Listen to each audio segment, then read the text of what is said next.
Calm is now restored to a Brooklyn Park hotel. This after a police standoff that lasted for nearly 6 hours on Friday morning. Meredith Hackler is live at the scene and has more on what happened. Meredith? Shannon, earlier today, people here staying at this La Quinta Inn and Suites were asked to evacuate for what police call a domestic violence situation. Here's what we know about that. On Friday, around 3:30 in the morning, a woman called police saying she was assaulted by her boyfriend and that he was armed with 2 firearms. The suspect, 31-year-old Brian Westerland of New Hope, refused to come out of the room. He's a convicted felon, previously serving time for robbery, burglary, and drug crimes. Due to the suspect's criminal history, police decided to evacuate the hotel. He had a history of threatening the police and himself, and so that's why some precautions like SWAT team and crisis negotiator were called out. Now, the suspect did finally surrender around 9:20 this morning, and people were able to return to their rooms. Westerland is currently being held at the Brooklyn Park Police Department, where he is expected to be charged with second degree assault charges as well as domestic violence charges. Live in Brooklyn Park, Meredith Hackler, CCX News. All right, thank you, Meredith. Around 80 Murphy Warehouse Company employees are on strike across the Twin Cities, including locations in the Northwest Metro. A Teamsters union rep tells CCX News that the primary issue centers around employee health care. The union says the company's current contract proposal nearly triples employee health care costs, even though the overall cost of their health plan went down more than 4% this year.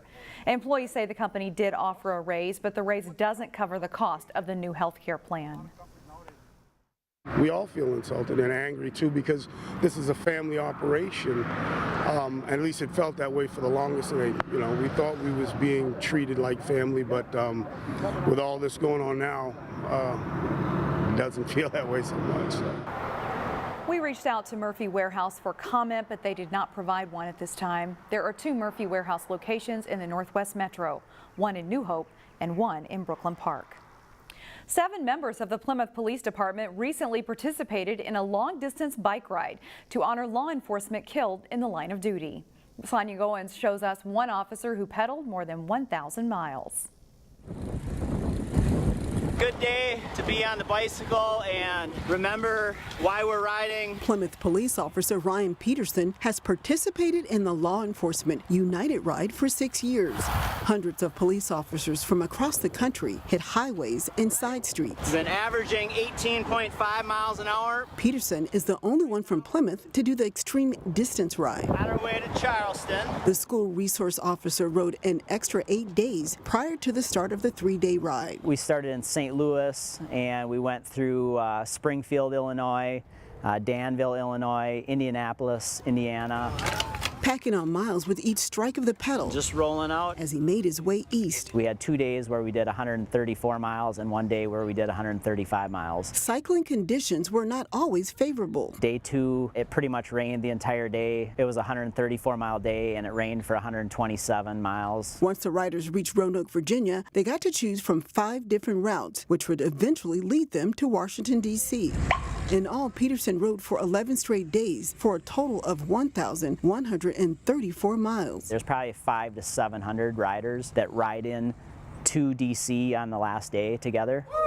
A spectacular scene to see all the riders converge in our nation's capital, a monumental tribute to officers who were killed in the line of duty. This year I rode for Patrolman Chase Maddox. He's from the Locust Grove, Georgia Police Department. Peterson says the extreme bike ride is a small price to pay. Our pain is temporary, but the pain that these families and the children go through, that's permanent. That doesn't ever go away. Sonia Goins, CCX News. Officer Peterson raised almost $5,000 for 3 different charities. In today's weekend showcase, Neil Persley found an artist who shows us you're never too old to share your passion for art.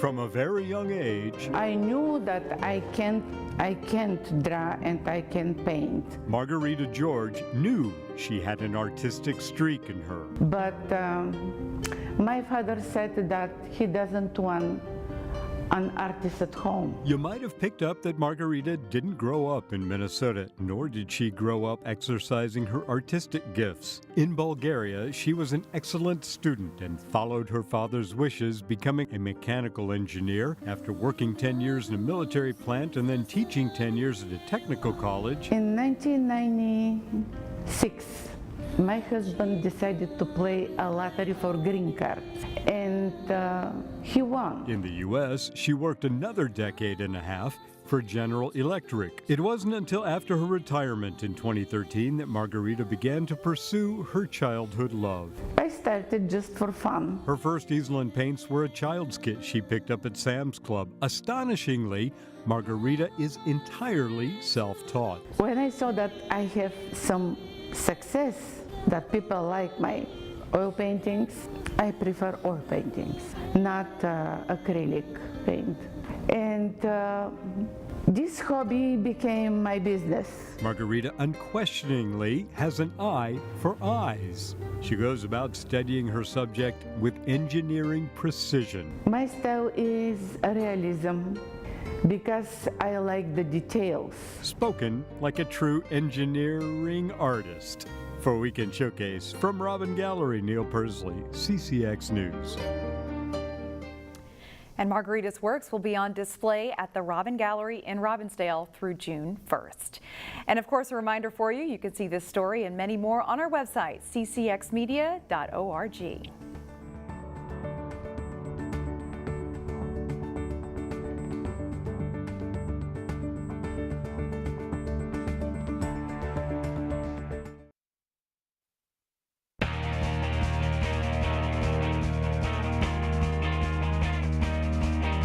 The University of Minnesota softball team has had one of its best seasons ever. The Gophers are at home for an NCAA regional tournament this weekend, and players from the Northwest Metro are playing key roles. For the players on the Gopher softball team, being the 7th overall seed for the NCAA tournament is a pretty big deal. I would say shocked and just pumped. I mean, I think it was just like a pure joy and just, pride is a good way that I would describe it. It was just one of the happiest feelings I've ever had. And we're not too up or too down, and we're just ready to take care of the next step. I mean, that initial excitement was, of course, super high, but now we're down to business and we're ready to just take each day as it comes and get ready for those big games. Freshman sensation Natalie Den Hartog, who was starring for Hopkins last spring, has played a key role for Minnesota. Den Hartog is a first-team All-Big Ten and All-Great Lakes region pick and is a finalist for National Freshman of the Year. She smashed 16 home runs and led the Big Ten in RBIs with 59. Plymouth native and Benilde St. Margaret's grad Maddie Houlihan is a steady presence in the outfield and in the second spot in the batting order. Maddie earned second-team All-Big Ten honors. Maple Grove grad Sydney Smith is 13-5 with 3 saves as the Gophers' second pitcher behind Conference Pitcher of the Year Amber Pfizer. And Rogers native Caitlin Kemet-Mueller earned Big Ten All-Defensive honors and hit some key home runs in the conference tournament. A 41-12 record helped the Gophers earn a host role for this weekend's regional. No one really wanted to say it directly, or it was always like a knock on wood thing, and make sure we just take care of our business, because we know in the end of the day it's out of our control. But I mean, we're super grateful, especially for the seniors, to just get to play these postseason games on the home field, and looking forward to the opportunity that we have to be playing at home. I think it's such an advantage, and we're hoping to use it to our advantage and use this crowd that I know. I think the tickets are already sold out, and it happened in like 5 minutes. It's a great chance to showcase Minnesota softball, and the local Gophers are proud to be part of it. For the second out. The Gophers are slated to face North Dakota State Friday night at 8:30 in the second game of the regional, with action continuing Saturday and Sunday, but the forecast looks challenging for staying on schedule. Well, Sydney Smith's high school team, the Maple Grove Crimson, is having a strong season. The Crimson hosted Totino Grace Thursday. In the bottom of the second, Jade Tomaszek rips a line drive into the left field corner. Dorothy Dueck hustles around from first base to score. Maple Grove is up 5-0. To the bottom of the third, Sydney Hockett's hit brings Dueck around again for a 6-0 Maple Grove lead. And Ava Dueck is solid in the circle again for Maple Grove. She pitches a shutout and fans 9 Eagles hitters. In the bottom of the 5th, with the Crimson up 8-0, Tomaszek launches a 2-run homer, and that's the ball game as Maple Grove takes it 10-0 in 5 innings. They are 17-2. The Wayzata girls lacrosse team scored a noteworthy win over Blake in late April, but the Trojans hadn't won since then. They look to change that against Hopkins Thursday night. The Trojans' Ashton Yuchi draws the defenders and sets up Ava Goodnature for the goal, and it's 3-0 Wayzata. Later in the first half, Goodnature on the run up the right side speeds past the defense to score. She nets 3 in the first half. Wayzata leads it 6-2. Then some great passing in the second half. Anna Laugen to Ashton Yuchi, to Haley Olson, and over to Kimball Yuchi for the goal. Wayzata rolls to a 15-5 win over Hopkins. The Hopkins and Wayzata boys teams also meeting in the late game of the doubleheader, and it is all Wayzata. Jake Schneider takes the pass and lines up a sizzling shot to get the scoring started for the Trojans. Second quarter, and the Hopkins gamble for a steal doesn't pay off. Thomas Seifert will rip the shot in to make it 8-0 here in favor of the Trojans. And Cade Chiraka sets up Jack Peterson for another goal. Wayzata leads this game 9-0 at halftime on the way to a 14-1 victory.